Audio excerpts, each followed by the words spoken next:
સપના વિનાની આખી રાત. ઓ આપ એ જ ફેટર્નિટી, આપ એ જ સંસ્કૃતિને આગળ વધારી રહ્યા છો, આપણી ફોકની લોકસંગીત. હું પણ સ્કૂલમાં ગાતી, એટલે પહેલાં એવો કોઈ આઈડિયા નહોતો કે હું કંઈ સિંગર બનીશ એમ. પોતાનામાં દમ હોવો જોઈએ સાહેબ, આમ બીજાની હવા લઈને પાવર ના કરાય. મારી એક ઓળખાણ છે સિંગરની સાથે સાથે કે બેન ડાયલોગ પણ બોલે છે. હમ અપને અંદાજ મેં મસ્ત હૈ, જરૂરી નહીં કે સબકો પસંદ આ જાય. મારા મમ્મી પપ્પા મારા ફ્રેન્ડ, મારી બહેન જ મારી ફ્રેન્ડ, અને મારું આખું જીવન જ એ છે. માડે તારું ઝાંઝર ઝણક્યું ને, ઉગ્યો પૂનમનો ચાંદ, ઉગ્યો પૂનમનો ચાંદ. ગુડ મોર્નિંગ ગુજરાતમાં હાર્દિક સ્વાગત છે મિત્રો. હું શૌનક વ્યાસ, અને ગુજરાતની વાત કરીએ એટલે ગુજરાત રંગરંગીલું છે સાહેબ. ખોરાકની વાત લઈ લો, એકદમ અમેઝિંગ ફૂડ. ગુજરાતમાં જાત જાતનું વૈવિધ્યસભર આપને ખાણીપીણીની વસ્તુઓ જોવા મળે. પછી કપડાં લો, અને ખાસ કરીને કલ્ચર એટલે કે સંસ્કૃતિની વાત કરો તો આપ ગુજરાતનું સંગીત લો, ગુજરાતના ગરબાની વાત કરો, નૃત્યની વાત કરો. એટલી બધી વિવિધતા છે. અને ખાસ કરીને જો ગુજરાતને વિશ્વભરમાં કોઈએ એની ઓળખ સાથે દરેક જગ્યાએ પહોંચાડ્યું હોય તો એ છે ગુજરાતી લોકગીત અને લોકનૃત્ય. આજે આપણે લોકગીતની વાતો કરવાની છે. મને હંમેશા આ ગીત મને ખૂબ ગમે છે. આમ તો અવિનાશભાઈનું કમ્પોઝિશન છે, પણ બહુ જ સરસ છે. આપણા આ ફોકની જે મધુરતા છે એમાં બહુ જ સુંદર જળવાઈ રહી છે. ગીત કંઈક આવું છે. હા મણિયારો તે હળું હળું થઈ રીવ્યો રે, મણિયારો તે મણિયારો તે મણિયારો તે હળું હળું થઈ રીવ્યો રે, મુંજા દલડા હે મુંજા દલડા ઉદાસીમાં હોય રે, છેલ મુજો પરદેશી મણિયારો કે હેલ મુજો હાલારી મણિયારો. આ મણિયારો, હવે મણિયારો કેટલી અલગ અલગ રીતે આપણા ફોક સંગીતમાં અલગ અલગ રીતે ગવાતું આવ્યું છે, અલગ અલગ રીતે લખાયું છે. આ મણિયારો કેટલો મજાનો છે. પણ આ બધી વાત જ્યારે આપણે કરીએ, જ્યારે ગાતા હોઈએ, ત્યારે એ ના ભૂલવું જોઈએ કે ગુજરાતી ફોક મ્યુઝિકને જો કોઈએ જીવતું રાખ્યું હોય તો એ એવા ગાયકો છે, એવા સંગીતકારો છે કે જે દરેક પેઢીમાં આવ્યા, દરેક સમયે આવ્યા, દરેક કાળમાં આવ્યા, અને એમણે પોતાના અવાજથી, પોતાના પ્રેઝન્ટેશનથી ગુજરાતી લોક સંગીતને એક નવી ઊંચાઈ આપી, એક નવી ઓળખાણ આપી, લોકોના હૃદયમાં ફરીવાર સ્થાન આપ્યું. કારણ કે એવું થાય કે જેમ જેમ ગાનારાઓની જનરેશન બદલાઈ રહી છે, સંગીતકારોની જનરેશન, એમ ઓડિયન્સની પણ તો જનરેશન બદલાય છે. હવે એમની પણ કંઈક અલગ માંગણી છે. એમને કંઈક યુવાન વિચાર જોઈએ છે, એક યુવાન ફેસ જોઈએ છે, એક એવા યુવા ગાયકો જોઈએ છે કે જે નવી મહેક સાથે આવે. તો એવી જ મહેક લઈ અને એક બહુ સરસ ફોક સિંગર છે. હું એમનું ઇન્ટ્રોડક્શન કરાવીશ એટલે આપ તરત ઓળખી જશો, કારણ કે આપમાંના કેટલા એમના ચાહક હશો, એમના ગીતોના ચાહક હશો, જે લાઈવ પરફોર્મન્સીસ હોય કે પછી સોશિયલ મીડિયા હોય કે યુટ્યુબ હોય, ગમે તે ચેનલ હોય, એના માધ્યમથી એટલી બધી લોકપ્રિયતા મેળવી ચૂક્યા છે. આપ એમને જાણો જ છો. તો આજે આપણા સ્ટુડિયોમાં ગુડ મોર્નિંગ ગુજરાતમાં આપણે સ્વાગત કરીએ છીએ વર્ષા વણઝારાનું. Thank you so much. જય માતાજી બધાને. જય માતાજી. કેમ છો આપ વર્ષાબેન? મજામાં છો? બસ એકદમ મજામાં. ક્યાં બાત. તો વર્ષાબેન, આ ફોકની મેં બધી વાતો કરી કે લોકસંગીત, કારણ કે આજકાલની વર્ષોથી એ ટ્રેન્ડ છે કે ફિલ્મી ગીતો આવે, સ્વાભાવિક રીતે વધારે લોકો એના તરફ આકર્ષાતા હોય. પણ એક ફોક છે જેણે ક્યારેય પોતાની ઓળખાણ ગુમાવી જ નથી. એ દરેક કામ સમયે પોતે વધારે મજબૂત થતું ગયું છે. આપ એ જ ફેટર્નિટી, આપ એ જ સંસ્કૃતિને આગળ વધારી રહ્યા છો, આપણી ફોકની લોકસંગીતની. તો તમારું આવવું કેવી રીતે થયું? તમે ક્યાંથી આવો છો અને ત્યાં આપને સંગીત સાથે કેવી રીતે ઘરોબો થઈ ગયો? જો કે હું એક વણઝારા સમાજમાંથી આવું છું. યસ. અને મોસ્ટ ઓફ બધા સિંગરોની શરૂઆત થતી હોય છે, બધાની અલગ અલગ રીતે થતી હોય છે, પણ વધારે બધા સિંગરોની શરૂઆત તો સ્કૂલથી જ થતી હોય છે. કે કોઈ પણ સિંગર હોય, બધા સ્કૂલમાં પહેલાં ગાતા જ હોય. કોઈ પણ સિંગર હોય સ્કૂલમાં ગાતા જ હોય, જેમાંથી હું પણ એક છું. હું પણ સ્કૂલમાં ગાતી, એટલે પહેલાં એવો કોઈ આઈડિયા નહોતો કે હું કંઈ સિંગર બનીશ એમ. પણ જેમ જેમ સ્કૂલમાં જ પ્રાર્થના ને બધું ગવાય, એમાં હું પણ ગાતી. તો સરને એવું બધું કહેતા કે વર્ષા, તું સારું ગાય છે, તારો અવાજ સારો છે, તો તું આમાં કંઈક ટ્રાય કર તો તું આગળ વધીશ એમ. પણ એની પહેલાં પણ મને ભણવામાં તો ઇન્ટરેસ્ટ હતો જ. અરે વાહ. ઘણો બધો ઇન્ટરેસ્ટ હતો, પણ સિંગિંગની એવી લત લાગી ગઈ ને તો આ લત શબ્દ આમ જરાક નેગેટિવ છે, પણ જો સારી વસ્તુની લત લાગે તો તમારું જીવન ફળી જતું હોય છે, એની આ વાત છે. બરાબર છે. એટલે એટલો બધો રસ લાગી ગયો ને કે સંગીતમાં કે હું 10મા ધોરણમાં બી ફેલ થઈ ગઈ ગાવા માટે. ઓહો, એટલું બધું આપ ગાવા પાછળ ફોકસ કર્યું કે ભણવાનું ફોકસ જતું રહ્યું? હા, પહેલા હોશિયાર હતી ભણવામાં ઘણી બધી, પણ ગાવામાં એટલો બધો રસ લાગી ગયો ને કે એમાં પણ ફેલ થઈ ગઈ. પછી જો કે પહેલા તો મમ્મી પપ્પાને બધા ના પાડતા કે છોકરી છે તો આ બધું ઘરમાં આપના ઘરમાંથી કોઈ ખરું સંગીતમાં? નહીં, ઘરમાં ના કોઈ નથી. જો કે પેલા મારા દાદાને ઇન્ટરેસ્ટ હતો ગાવામાં, પણ પેલા જૂના જમાનામાં શું કે કોઈ સાથ કે સપોર્ટ એવું કંઈ મળે નહીં તો આગળ ના વધી શકે એમ. પેલા દાદાને ખૂબ જ શોખ હતો કે હું ગાઉં એમ, પણ એમનાથી ના થયું તો એમનું સપનું મેં પૂરું કર્યું. વાહ. તો હવે આટલી બધી વાત ગાવાની થઈ છે તો પછી તમારા અવાજે કંઈક સાંભળીએ તો મજા આવે. આપનું કોઈ સરસ મજાનું ગીત આપ સંભળાવો તો. જો કે મારા તો ઘણા બધા સોંગ છે, તમને સંભળાવું, પણ આજે આપણે આ ગુડ મોર્નિંગ ગુજરાત શોમાં આપણે મળ્યા છીએ તો એક સવાર માટે એક મસ્ત સોંગ થઈ જાય. જી જી. એ તારી નદીઓ પાછી વાળજે, એ તારી વીજળી ભૂસી નાખજે, એ તારા પગના ઝાંઝર રોકજે, તારી કેડીએ માવડ રોપજે, અન માવડી પાસે માંગજે ખાલી રાત રે, સપના વિનાની આખી રાત, ઓ સપના વિનાની આખી રાત. ક્યા બાત હે. વાત આપણે સપના વિનાની રાત કરી, પણ તમારા મનમાં, તમારા અંતરમાં સપનાઓ 10મા સુધીમાં તો ઉગી જ ચૂક્યા હતા કે હવે મારે સિંગર જ બનવું છે. પછીની જર્ની કેવી રહી? તો પછી ઘરેથી કોઈએ વિરોધ કર્યો હતો કે ઘરમાં બધાને આનંદ થઈ ગયો કે આ નહીં, તો શું થયું હતું? ઘરનું વાતાવરણ કહો. જો કે બધા ના પાડતા, મારા મમ્મી પપ્પા બી પહેલાં ના પાડતા, પછી ફેમિલીના બીજા બી સભ્યો હોય કે ના પાડે કે આપણે એક આવા સમાજમાંથી આવીએ છીએ, વણજારા સમાજમાંથી આવીએ છીએ તો એક મર્યાદાવાળો સમાજ છે, મર્યાદાવાળો સમાજ છે, તો આ બધું છોકરીને શોભે નહીં. રાત્રે બહાર જવાનું હોય, દિવસે પણ બહાર જવાનું હોય તો આપણી છોકરી બહાર જાય તો સારું ના લાગે એમ. પણ પછી ધીમે ધીમે મને શોખ હતો, મેં પપ્પાને રિક્વેસ્ટ કરી કે નહીં પપ્પા, ગાવું જ છે, ગાવું જ છે, મને ગમે જ છે. તો પપ્પાએ પણ પછી મારા ઉપર ધ્યાન આપવું કે હા ચલો મારી છોકરીની કલા છે તો બતાવવા દો. મારી છોકરી કંઈ બીજું કંઈ ખરાબ તો કામ કરતી નથી ને, એક કલા છે તો સારું છે ને કે દુનિયાને બતાવે છે. અને મારી છોકરી જ્યાં બી સિંગિંગ કરવા જાય તો મારી છોકરી એકલી તો જતી નથી, હું સાથે જઉં છું. ઓલવેઝ પપ્પા મારી સાથે જ હોય છે. હું ગમે શોપિંગ કરવા માટે બી જાઉં ને તો બી પપ્પા મારી જોડે જ હોય છે. તો એમાં તો કંઈ પ્રોબ્લેમ છે નહીં, પપ્પા મારી સાથે આવે છે. એટલે પપ્પાને એમ થયું કે ના ચલો મારી છોકરીને ઇન્ટરેસ્ટ છે તો ચલો આ કામ કરવા દો. રાઈટ. હા, એવી રીતે આપને ઘરેથી તો મંજૂરી મળી ગઈ. પણ પછી સંગીતની સફર કેવી રહી? કારણ કે આ તો સ્કૂલમાં ગાવું અને બહાર ગાવું બહુ ફેર પડી જતો હોય. કારણ કે સ્કૂલમાં હોય કે આપણે સ્કૂલના હીરો હોઈએ કે આ બહુ સરસ વર્ષા સરસ ગાય, પણ બહાર જ્યારે પડ્યા, માર્કેટ જોયું કે આટલા બધા ગાયકો છે, આવી રીતે, એ બહારનો પહેલો અનુભવ કેવો હતો બહાર ગાવાનો? પહેલી વખત તો આપણે સ્ટેજ પર જઈએ ને તો આપણે માઇક પકડીએ તો હાથ ધ્રુજતા હોય. હાથ ધ્રુજતા હોય કે આમ શું ગઈએ શું ના ગઈએ, શું બોલીએ કે શું ના બોલીએ, એવું આપણને થઈ જાય. આમ પહેલાં તો જ્યારે ગાતી ને તો આમ હાથ ધ્રુજતો ને મારો ગાવા માટે, તો બંને હાથથી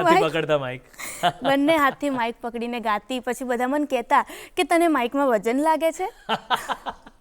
વજન તો નથી લાગતો, પણ હું કઈ રીતના ગાઉં ને મને ખુદને ખબર નથી પડતી. આમ બીક લાગે ને, કેમ કે એકલા ગાઉં અને આમ પબ્લિકની સામે ગાઉં, બંનેમાં બહુ જ ફેર છે. એટલે હું પહેલાં બંને હાથથી માઇક પકડીને ગાતી, બહુ જ બીક લાગતી. પણ પછી ધીમે જેમ સમય ગયો એમ કોન્ફિડન્સ આવી ગયો કે હા ચલો આમ ગવાય. તો શરૂઆતમાં શું ગાતા હતા તમે? શરૂઆત કરી ત્યારે કેવા ગીતો ગાતા હતા? કયા ગીતો ગાતા હતા? બસ આ નોર્મલી છે, ભગવાન માતાજીના ગીતો છે. એવું કોઈ ગીત સંભળાવો. હા, જો કે મને આજે એક પ્રાર્થના છે એ મને બહુ જ ગમતી હતી. હા. તું મને ભગવાન એક વરદાન આપી દે, જ્યાં વસે છે તું મને ત્યાં સ્થાન આપી દે. જિંદગીનું નામ છે બસ બોજને બંધન, આખરી અવતારનું મંડાણ બાંધી દે. તું મને ભગવાન એક વરદાન આપી દે, વસે છે તું મને ત્યાં સ્થાન આપી દે. વાહ. તો આજે અવાજમાં મીઠાશ છે એ તમે ક્યાંય શીખ્યા કે આ કુદરતની દેન છે? નહીં, જો કે અવાજ તો કુદરતની જ દેન કુદરતની છે. દેન, પણ કેળવ્યો ખરો એને પછી હા, શીખીને? પછી હા મેં શીખેલું છે. અરે મેં વાહ. જો કે શાસ્ત્રીય સંગીત મેં નથી શીખેલું, શીખ્યા. પણ આમ નોર્મલી મેં શીખેલું સુગમ છે. સંગીત શીખ્યા છો, ને, લાઇટ હા, વોકલ? હા, બિલકુલ yes, બિલકુલ. yes. તો પછી એટલે ત્યારે તો આ રીતે તમે ગાવાનું શરૂ કર્યું, અને ગાવાના અનુભવ બહારના કેવા રહ્યા? એટલે લાઈક, કારણ કે અચાનક જ, અને આ કઈ ઉંમર હતી? 10મા પછી તરતની વાત કરો છો? હા. એટલે ખૂબ નાની ઉંમર કહેવાય ને, 14-15 વર્ષની ઉંમરે જ તમે પરફોર્મન્સીસ આપતા થઈ ગયેલા. તો ત્યાં કોઈ એવો સરસ શરૂઆતનો કોઈ પ્રસંગ છે કે તમને એમ થયું હોય કે વાહ, આટલી બધી કદર થાય છે જ્યારે આપણે મંચ પર ગાઈએ, કોઈએ કંઈ કીધું હોય, કોઈ વડીલ કલાકાર કે બીજા કોઈની સાથે ગાયું હોય અને તમને બહુ એપ્રિસિએશન મળ્યું હોય, એવું કંઈ ખરું? હા, જો કે હું નાની હતી ત્યારે અમારે ધંધુકા સાઈડમાં એક પ્રોગ્રામ હતો. જો કે મારો તો પ્રોગ્રામ નહોતો, પ્રોગ્રામ હતો આપણે કીર્તિદાનભાઈ ગઢવીનો. ઓહો, વાહ. હા, ત્યારે ધંધુકા સાઈડમાં હું એક વાર પ્રોગ્રામમાં ગઈ હતી. તો ત્યારે જો કે આટલું બધું નામ કે એવું કંઈ હતું નહીં, પણ તેનું ગાતી સારું, એમ આમ ખબર પડતી કે આ રીતના ગવાય એમ. તો ત્યારે જ્યારે મેં ગાયું હતું, ભજન તો કોઈ ગાયું હતું મને બી યાદ નથી, પણ મને એટલું યાદ છે કે કીર્તિદાનભાઈ ગઢવીએ મને કીધું હતું કે ના બેટા, તું સારું ગાય છે અને તું મહેનત કરીશ તો તું ખૂબ જ આગળ વધીશ, એટલે તું મહેનત કરતી રહેજે. એટલે મને ખૂબ સારું લાગ્યું કે હા ચલો, હું જે ગાઉં છું એનું મને બેનિફિટ મળે છે એમ. આટલા મોટા સિંગરે મને આવું કીધું, હા, પ્રોત્સાહન આપ્યું મને. હા, તો મને ખૂબ સારું લાગ્યું. પછી ત્યારથી મેં ખૂબ જ મહેનત કરવાની ચાલુ કરી દીધી. વાહ. એટલે શું તમે તમારી તૈયારીઓ કેવી રીતે કરી આ બધા માટે? એટલે ઘેર બધા ગીતો સાંભળતા, તૈયાર કરતા, કેવી રીતે, શું? હા, તૈયારી કરતા પ્લસ ક્લાસ પણ કરતી હતી હું. જી. હા, મારા સર છે, મારા ગુરુ છે પ્રવીણદાનભાઈ ગઢવી, એમની ત્યાં હું શીખવા માટે જતી. એ મને અલંકારો ને બધું શીખવાડતા. પછી સોંગ રેડી કરવા માટે આપતા. તો ઘરે હાર્મોનિયમ પણ છે, હાલ બી મારે છે. જો કે સોંગ ને બધું નથી વગાડતી, અલંકાર ને બધું વગાડું છું રિયાઝ કરવા માટે. તો કોઈ બી સોંગ આપણે સાંભળીએ પછી સુર પકડીને એની ઉપર સોંગ ગાવા, પછી બીજા કોઈ નવા સોંગ હોય તો એને સાંભળવા, એ સાંભળીને પછી શીખીએ, નવું ટ્રાય કરીએ કે આ રીતને ગાવાનું, આ બધું. ક્યાં વાત. અને પછી આ તો તમે શરૂઆતમાં તો આવી રીતે, જેમ કે કીર્તિદાનભાઈનો કાર્યક્રમ હતો ત્યાં તમે કંઈક ગાયું એમની સાથે, એવી રીતે. પણ પછી ઇન્ડિવિજ્યુઅલી પોતે એકલા જ જ્યારથી તમે તમારા નામે કાર્યક્રમ કરવાના શરૂ કર્યા, એ જર્ની કેવી હતી? એ ત્યાં સુધી કેવી રીતે પહોંચ્યા? પહેલાં તો મીન્સ કે આપણે બીજાના ગ્રુપમાં કામ કરતા હોઈએ, કેમ કે એ ગાય એના પછી આપણે ગાવાનું હોય ખાલી. હા, બસ એમાં બી આપણને ગાવા મળે, ગાવા ના બી મળે. ગાવા મળે તો બી હાફ લાઈન જ ગાવા મળે, અને તે આપણું તો કોઈ હોય જ નહીં. જે બી મેન સિંગર હોય એનું જ બધું હોય. આપણી તો મીન્સ કે આમ કહી નથી શકતી, આપણું કંઈ ત્યાં હોય જ નહીં. તમે થોડુંક પણ ગાયું હોય પણ વાહવાહી કે નામ કે પછી એમની ઓળખાણ તો મુખ્ય સિંગરની જ થતી. હા, એમની જ થાય, આપણું કંઈ થાય નહીં. પછી એમ થયું કે આપણે આટલી બધી મહેનત કરીએ છીએ, તે છતાં બી આપણને અહીંયા બેનિફિટ મળતું નથી. તો પપ્પાએ કીધું કે તું આટલું સારું ગાય છે તો ચલ આપણે આપણું પોતાનું કંઈક નવું સ્ટાર્ટ કરીએ. બાકી તો આમ આપણે ગાતા જ રહીશું તો આખી જિંદગી આમને આમ જ ગાતા રહીશું, લોકોની પાછળ આપણી જિંદગી જતી રહેશે. તો આપણે આપણું પોતાનું સ્ટાર્ટ કરીએ. તો પછી મેન પપ્પાએ બંને વિચાર્યું કે હા પપ્પા, કંઈક કરીએ તો ખરા, પણ આપણું તો કંઈ નામ કે કંઈ છે તો કંઈ છે નહીં, તો આપણને કોણ બોલાવશે? આપણને પ્રોગ્રામમાં કોઈ નહીં બોલાવે. પણ પછી એક હિંમત કરી કે ચલો હવે જે થવું એ થાય, પ્રોગ્રામ મળે કે પ્રોગ્રામ ના મળે, પણ કરવું તો આપણું જ પોતાનું કંઈક આગવું કરવું છે. એટલે થોડા સમય માટે તકલીફ તો અમને બી પડી હતી. પ્રોગ્રામ મળે બી ખરા, ના બી મળે, પણ ભગવાન માતાજીની મહેરબાની ને મારી ને મારા પપ્પાની બી એટલી જ મહેનત કે અમે લોકોએ સારું કામ આપતા રહ્યા પબ્લિકને. રાઈટ. તો એમ ધીમે ધીમે પછી શો ચાલુ થઈ ગયા. હા, રાઈટ. તો વધારે આપ શું ગરબાના કાર્યક્રમ ગાઓ કે પછી ગરબા? તો કોઈ ગરબો સંભળાવો. હા. ઝાંઝર માનું ઝાંઝર, ઝાંઝર માનું ઝાંઝર, ઓ માડી તારું ઝાંઝર ઝણક્યું ને, ઉગ્યો પૂનમનો ચાંદ, ઉગ્યો પૂનમનો ચાંદ, સૂરજને જઈને કહો ઉગે નહીં રે યાદ, રમવું છે રંગ ભર રાત, રમવું છે રંગ ભર રાત. ઓ માડે તારું ઝાંઝર ઝણક્યું ને ઉગ્યો પૂનમનો ચાંદ, ઉગ્યો પૂનમનો ચાંદ. વાહ, તમારો આ ગીત અને અવાજ સાંભળીને ખરેખર મનમાં પણ એક પૂનમનો ચાંદ ઉગી ગયો એવી મજા પડી ગઈ. વર્ષાબેનના ગીતો આપણે સાંભળતા રહીશું, એમની સાથે વાતો પણ કરતા રહીશું, કારણ કે એમની સાથે વાતો કરવાની મજા એટલે આવે છે કે એમાં પણ એક ફોક એટલે એક ધરતીની જે મિટ્ટીની ખુશ્બુ હોય એવી સરસ વાતો થઈ રહી છે. પણ અત્યારે સમય છે એક નાનકડો વિરામ લેવાનો, તો મળીએ વિરામને પેલે પાર.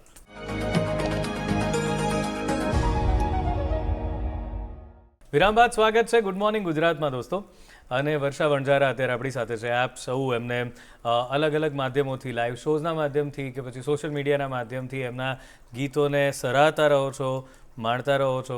તો આજે એ અવસર છે કે આપણી સાથે છે અને આપણે એમને લાઈવ સાંભળી રહ્યા છે. તો આપણે વાત કરીએ આગળ કે કેવી રીતે તમે આ પોતાનું ગ્રુપ પોતે જ એક નામ શરૂ કર્યું. અને ઓફકોર્સ આપની આનંદની વાત એ છે કે આપની દરેક જર્નીની જ્યારે પણ વાત કરીએ છીએ ત્યારે પિતાજીનો બહુ મોટો ફાળો અને બહુ મોટું યોગદાન રહ્યું જ છે.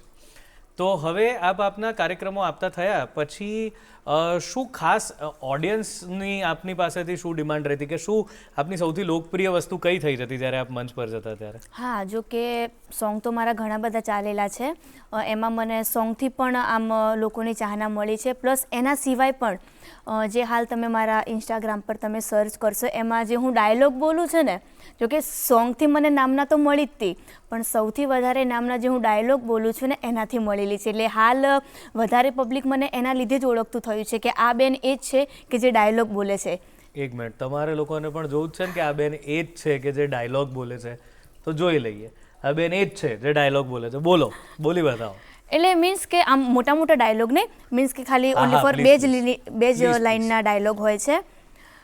જો કે વચ્ચે મ્યુઝિક વાગતું હોય છે ને મ્યુઝિકની વચ્ચે બોલવાનું હોય છે કે પોતાનામાં દમ હોવો જોઈએ સાહેબ, આમ બીજાની હવા લઈને પાવર ના કરાય. મીન્સ કે પછી એના સિવાય પણ બીજો ડાયલોગ છે, હમ અપને અંદાજ में मस्त है, जरूरी नहीं कि सबको पसंद आ जाए.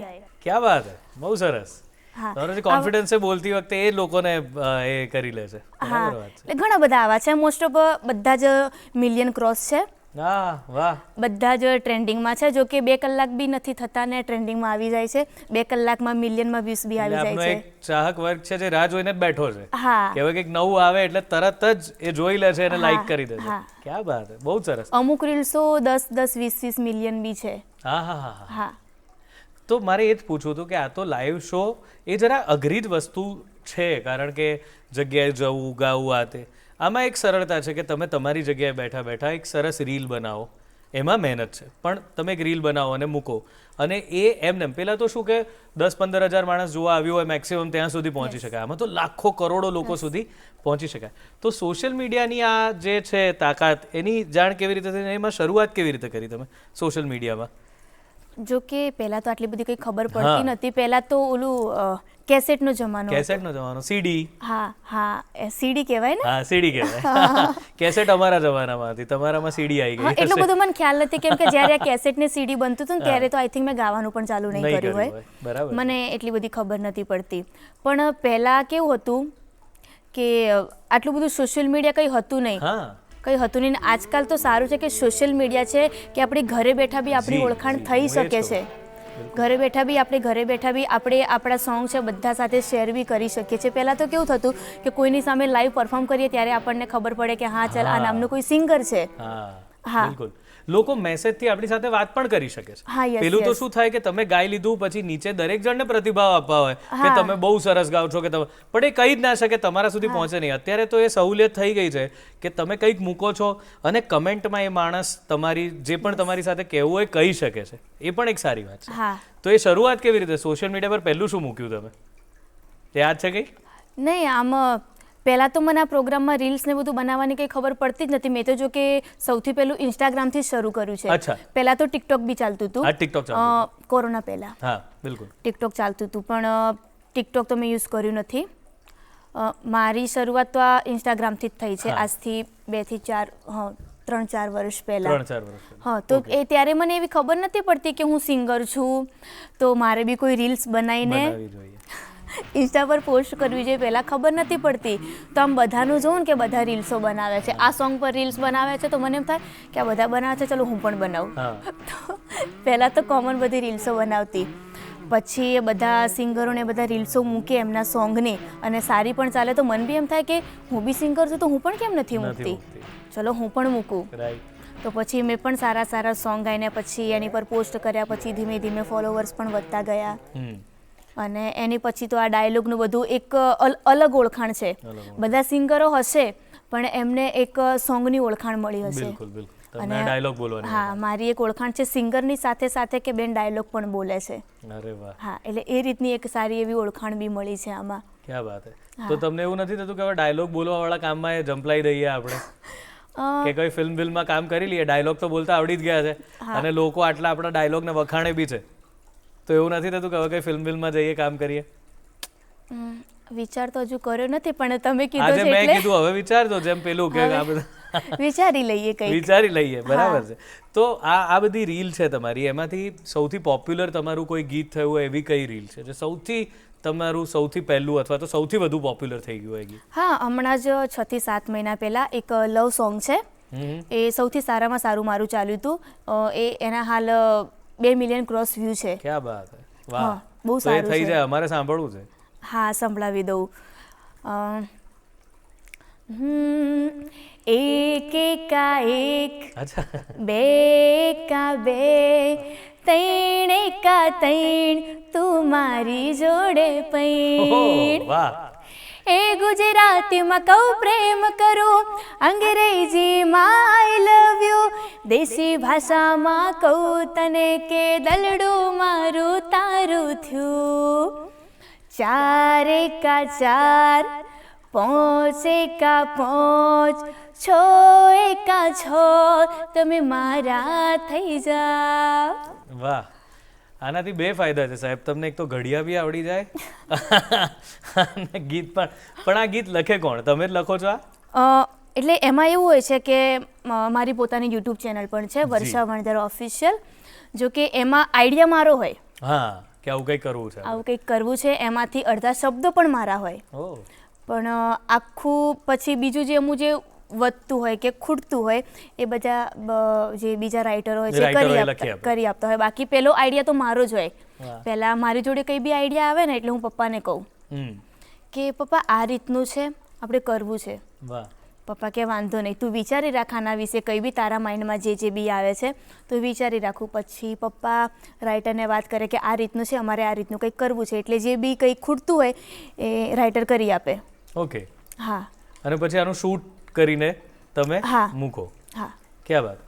તો આ જે છે, તમે શું માનો છો કે ગીતો અત્યારે કઈ વસ્તુ લોકોને શું ગમે છે, લોકપ્રિયતા લોકોને શું જોઈએ છે, કયા ભાવના ગીતો વધુ ચાલે છે, કે કઈ વસ્તુ લોકો વધારે તરત ઝીલી લે છે? જો કે આજની જનરેશન એવી છે ને કે એમને છે ને અમુક લોકો હોય છે કે એમને ભક્તિભાવમાં ઇન્ટરેસ્ટ હોય છે, પણ આજકાલની પબ્લિક એવી છે કે એમને ભક્તિભાવમાં ઓછું ને લવ સોંગ છે ને સેડ સોંગ છે, બ્રેકઅપ સોંગ, હા, એ બધું એમને વધારે ગમે છે, પણ મને નથી ગમતું. ઓકે, બરાબર છે. પ્રોગ્રામમાં બી હા હું ગાઉં છું, હા, પણ એ પબ્લિકની ફરમાઈશ હોય તો એના માટે ગાવું પડે. બાકી મને સેડ સોંગ કે લવ સોંગ એવા ગાવા મને ખુદને નથી ગમતા. ભક્તિભાવના ગમે છે. હા, એ બધું મને ગમે કે હા, મને સારું નથી લાગતું. એટલે આપણું એક કલ્ચર જે પ્રમાણેનું હોય, જો કે આપણા પપ્પા આપણી સામે બેઠા હોય, આપણી મમ્મી આપણી સામે હોય, એ પણ આપણા સોંગ સાંભળતા હોય તો આપણને કેવું ફીલ થાય આપણે એવા બધા સોંગ ગાતા હોય તો. અને આજકાલ તો એવા ઘણા બધા સોંગ આવી ગયા છે કે આપણે મમ્મી પપ્પાની જોડે બેસીને આપણે સાંભળી પણ ના શકીએ. એટલે એ મને ગમતું જ નથી. અને અમુક વાર તો પબ્લિકની ફરમાઈશ બી આવે ને તો બી ચોખ્ખી ના પાડી દઉં છું કે નહીં, આ સોંગ હું નહીં ગાઉં. વાહ, બરાબર છે. બિલકુલ. તો પબ્લિકની તમે વાત કરી, તો જેમ કે તમારી આ લોકચાહના થઈ જાય છે, તમે જાઓ ત્યારે લોકો, તો એવો કોઈ સરસ મજાનો તમને કોઈ યાદગાર અનુભવ છે કે તમને એમ થાય કે હા, આ પ્રસંગ મારા કાર્યક્રમમાં બન્યો, એ તો હું જિંદગીભર નહીં ભૂલું, એવો કોઈ યાદગાર પ્રસંગ તમારા મનમાં? વિચારવું પડશે. ક્યારે કોઈ પ્રેક્ષક આવીને એટલા કંઈક અલગ જ તમને ધાર્યું જ ના હોય એવી રીતે હા વખાણ હા કરી હા હા નાખે? થયેલું છે. આપણા હાલના બી ગુજરાતના એક જાણીતા સિંગર છે, નામ નહીં આપું, ઓકે, કઈ વાંધો પણ એ ટાઈમે છે ને મેં શો કરેલો છે. હમ, તો એ ટાઈમે આગળના દિવસે એમનો શો હતો જી, અને પાછળના દિવસે મારો શો હતો. ત્યારે તો મારી એટલી કંઈ નામના હતી બી નહીં, અને એ મારો ફર્સ્ટ શો હતો. ફર્સ્ટ શો હતો અને એ આખા શોની પ્રાઇઝ હું તમને કહું ને, આખા શોની પ્રાઇઝ રિધમ, સિંગર અને સાઉન્ડ ઓનલી ફોર 17,000. બસ. ઓહો. એ મારો પહેલો શો હતો. પણ અમને એમ થયું કે ચલો શો આપણને મળે છે, પૈસા નહીં મળે તો કંઈ વાંધો નહીં, કરવા દો એમ. તો અમે એ શો કર્યો. તો આગળની રાત્રે જાણીતા સિંગર છે એમનો શો હતો અને એની બીજી રાત્રે મારો શો હતો. તો ત્યારે મેં આખો શો પૂરો કર્યો. એના પછી ત્યાં છે ને જે એમનો શો થયો અને જે મારો શો થયો, તે બંને પાર્ટી ભેગી થઈ અને તે એવી વાત થઈ કે તમે આટલા બધા પૈસા ખર્ચીને તમે એ સિંગરને બોલાયા, એના કરતાં તમે આ દીકરીને બોલાવી હોત ને તો એના કરતાં પણ સારું થાત. ઓહ વાહ. તો ત્યારે મને એમ થયું કે છેક મારું લેવલ છેક આટલી સુધી પહોંચી ગયું. મને આમ ગર્વ થઈ ગયો એમ કે હાલ મારું એટલું બધું તો કંઈ છે નહીં, પણ આમ મારી તુલના છે કે એક સિંગર સાથે, આમ ઊંચા સિંગર સાથે થઈ ગઈ કે પબ્લિકે એવું કીધું ને કે તમે ત્યાં આટલા બધા તમે પૈસા ખર્ચ્યા, એના કરતાં આ જે નવી છોકરી છે એને કેટલું સારું કામ આપ્યું છે, કેટલું સારું ગાય છે એમ, તો તમે એના કરતાં આ દીકરીને બોલાવી હોત ને તો સારું હતું. તો ત્યારે આમ દિલથી આનંદ થઈ ગયો. વાહ. હા, તમારો આનંદ જો તમે તમારા સુરોથી વ્યક્ત કરો, તમારે જે પ્રભુ ભજન કોઈ ગાવું હોય કે કોઈ એવું કંઈ ગાવું હોય તો એવું કંઈક આપ જો પ્રસ્તુત કરો તો મજા પડે. હા, હું મારું સોંગ તમને સંભળાવું? પ્લીઝ. હા, મને બહુ ગમે છે. એક સિકોતર માતાજીનું સોંગ છે, મને બહુ ગમે છે. મતલબી છે લોકોને મતલબી જમાનો, મતલબી છે લોકોને મતલબી જમાનો, મને ભરોસો એક સિકોતર માનો. હસતા મોઢે રમે લોકો ખેલ આદગાનો, હસતા મોઢે રમે લોકો ખેલ આદગાનો, મને ભરોસો એક સિકોતર માનો. ડગલે ને પગલે પડે પોતાના જ હોમાં, ચડતી મારી જોઈ કરે પાડવા ઉધામાં. મતલબી છે લોકોને મતલબી જમાનો, મને ભરોસો એક સિકોતર માનો. મને બહુ ગમે છે. બહુ સુંદર. જો કે એમાં એક ફિલિંગ પણ છે. સાચી વાત છે કે આજે દુનિયામાં જે કંઈ થઈ રહ્યું છે એની આમાં લિરિક્સમાં પણ બહુ સુંદર વાત કરી છે કે આ જ રીતે દુનિયા વર્તતી હોય છે, પણ ઈશ્વર છે જે આપણને બચાવી લેતા હોય છે. વાહ, ક્યાં વાત. તો વર્ષાબેન, તમે હવે આ તો થઈ સંગીતની ને એની વાત, પણ રિયલ લાઈફમાં તમારી જે જિંદગી, વ્યક્તિગત જીવન છે, એમાં સંગીત મુખ્ય જગ્યાએ છે, તો એના લીધે કંઈ એવું થાય છે કે એના લીધે પર્સનલ લાઈફ, ઘણા બધા સિંગર્સને એવું હોય છે કે યાર મારી પર્સનલ લાઈફ જેવું કંઈ રહેતું નથી, કારણ કે જ્યાં જવું ત્યાં લોકો મળે, અથવા તો મારે કંઈક ના કંઈક કાર્યક્રમમાં, તો પર્સનલ લાઈફ ઇફેક્ટ થાય છે મ્યુઝિકના લીધે, સંગીતના લીધે? નહીં, મને છે ને એટલો બધો કોઈ ફરક નથી પડતો. કેમ કે મારે કેવું છે ખબર છે, મારા મમ્મી પપ્પા જ મારા ભગવાન છે અને જે ભગવાન છે ને એ જ મારા મમ્મી પપ્પા છે. અમે 3 બહેનો છીએ. મારી બેન જ મારી ફ્રેન્ડ છે, મારું કોઈ જ ફ્રેન્ડ સર્કલ નથી. મારા મમ્મી પપ્પા મારા ફ્રેન્ડ, મારી બેન જ મારી ફ્રેન્ડ, અને મારું આખું જીવન જ એ છે, મારી આખી દુનિયા જે છે.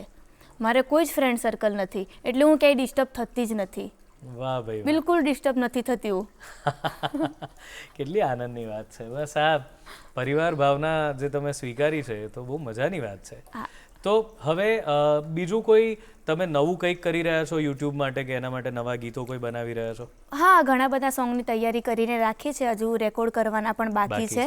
ઓકે. હા. આ કેટલો સમય થતો? ધારો કે તમે એક ગીત બનાવો અને ત્યાંથી મૂકો, એમાં કેટલી આ જે લોકો એમ લાગતું હોય કે ભાઈ એક ગીત આવી ગયું, ખાલી એક ગીત નથી હોતું, ખાસ એ સમજાવવા માટે કે કેટલું બધું કરવું પડતું હોય છે એક ગીત જ્યારે બનતું હોય, તો શું કરો છો?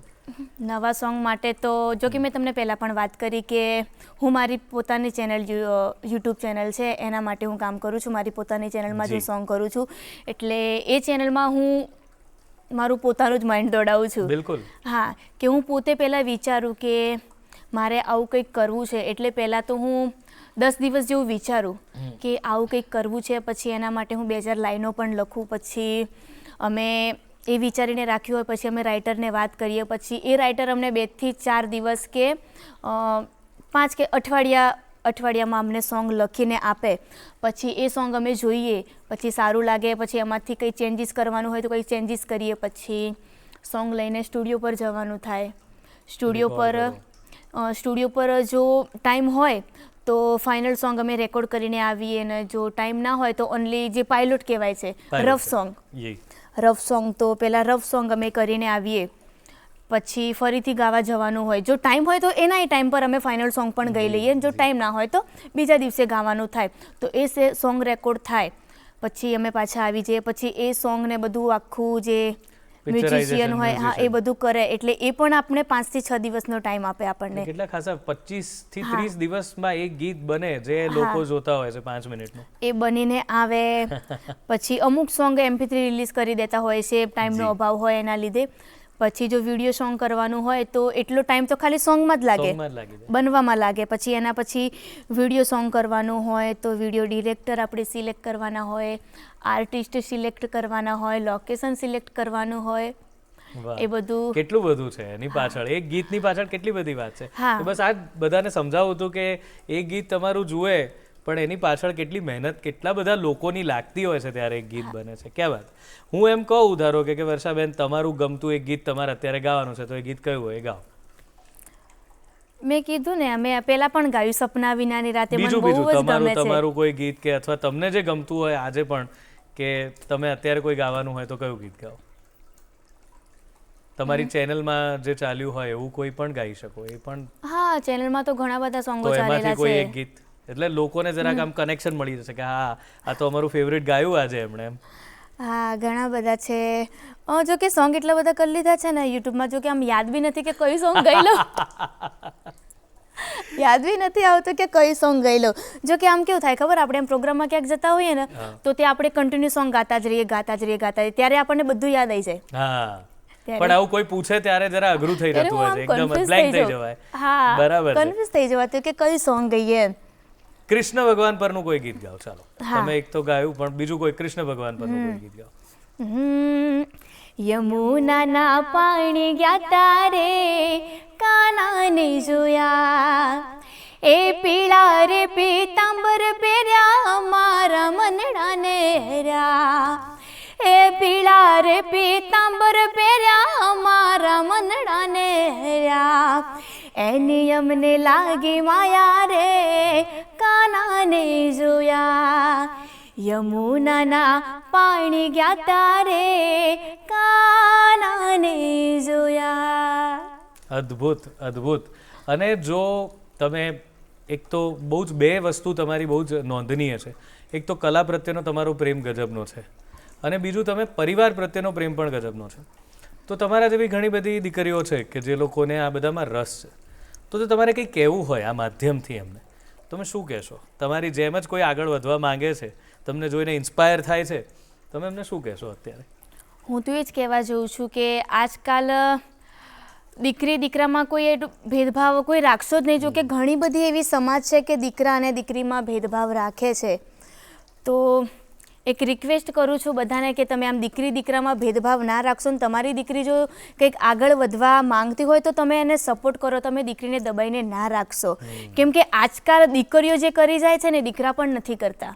બિલકુલ. જો કે અમે 3 બહેનો જ છીએ, મારે ભાઈ નથી. તો પહેલાં પણ મારા મમ્મી પપ્પાને બધા એવું કહેતા ને મારા મમ્મી પપ્પાને બી એવું થતું કે મારે દીકરો નથી, મારે દીકરી જ છે. તો આજે મારા મમ્મી પપ્પા પણ પ્રાઉડ ફીલ કરે છે કે હા મારે દીકરી છે, મારા ઘરે દીકરી છે. આમાં ઘણા બધા લોકો એવું કહેતા હોય છે કે આ વર્ષાના પપ્પા છે, હા તું આમની દીકરી છે એમ. વાહ. પહેલાં જે કહેતા હતા ને કે આ શું કરી શકશે, શું કંઈ કરી નહીં શકે, દીકરી છે, છોકરી કંઈ ના કરી શકે, કરવું હોય તો છોકરો પરિવારનું નામ રોશન કરશે. પણ એવું નથી. કરેક્ટ. આજે મારા પપ્પાના લીધે હું છું ને મારા લીધે મારા પપ્પા છે. હા, એટલે જે દીકરીને દબાઈને રાખે છે તો બધાને ખાસ એ જ રિક્વેસ્ટ છે કે તમે દીકરીને દબાઈને ના રાખશો. તમારી દીકરી છે, તમને એવું લાગતું હોય કે લોકો આવી ખોટી રીતે વાતો કરે છે તો તમે જોડે જાઓ. બહુ સાચી વાત. તમે જોડે જાઓ. તમે જોડે જાઓ છો તો પછી તમને દુનિયાની શું બીક છે? બહુ સાચી વાત. શું કામ તમારે દુનિયાની બીક રાખવી છે? વાહ. દુનિયા કે એવું આપણે શું કામ કરવું છે? ક્યાં વાત, બહુ જ સરસ વાત કરી છે તમે. એટલે પ્રાઉડ ફીલ થાય જ છે પપ્પાને પણ ને અમને બધાને પણ કે આપણા ગુજરાતી લોકસંગીતમાં તમારા જેવા ગાયિકા છે, એ બહુ આનંદની વાત છે. તો હવે સમયનો અભાવ હોવાને કારણે આપણે તો હવે અહીં વિરમીએ છીએ, પણ છેલ્લે પાછું કંઈક જો આપના સુરીલા કંઠથી કંઈક ગાઓ અને એની સાથે આપની સાથેની આ વાતચીત જો સમાપ્ત થાય તો બહુ મજા પડે. આપનું આગામી કંઈ આવવાનું હોય એવું, અથવા તો આપે કંઈ હમણાં કર્યું હોય એવું કે જે આપ ગાવા માંગતા હો. જો કે હું ફોક સોંગ ને બધા ગાઉં છું તો છેલ્લે એનાથી આપણે એન્ડિંગ કરીએ. પ્લીઝ. મણિયારો મણિયારો મણિયારો મણિયારો મણિયારો મણિયારો મણિયારો મણિયારો મણિયારો મણિયારો મણિયારો મણિયારો મણિયારો તે આયો ઘરના ઓગણે ને મણિયારો તે આયો ઘરના ઓગણે ને આયો રે આડવાળો મેઘ મેઘ મેઘ હું તો વારું અલ્યા હો મણિયારો મણિયારો મણિયારો મણિયારો મણિયારો મણિયારો. ક્યાં વાત હે. જો તમે નોંધ્યું કે નહીં ખબર નહીં, પણ મણિયારાથી જ શરૂ થયું હતું અને તમે ending પણ પણ મણિયારો જ ત્યાંથી કર્યો. ગયું. ક્યાં વાત હે. બહુ મજા આવી તમારી સાથે વાત કરીને. તમે આ સમય આપ્યો, સરસ વાતો કરી. અહીંયાથી ઘણા બધા દીકરીઓ, ઘણા બધા માતા પિતા ઇન્સ્પાયર થશે અને સરસ મેસેજ અને સરસ સંગીતની યાદો લઈ અને આજે દિવસની શરૂઆત કરવાના છે. ખૂબ ખૂબ આભાર તમારો. Thank you so much.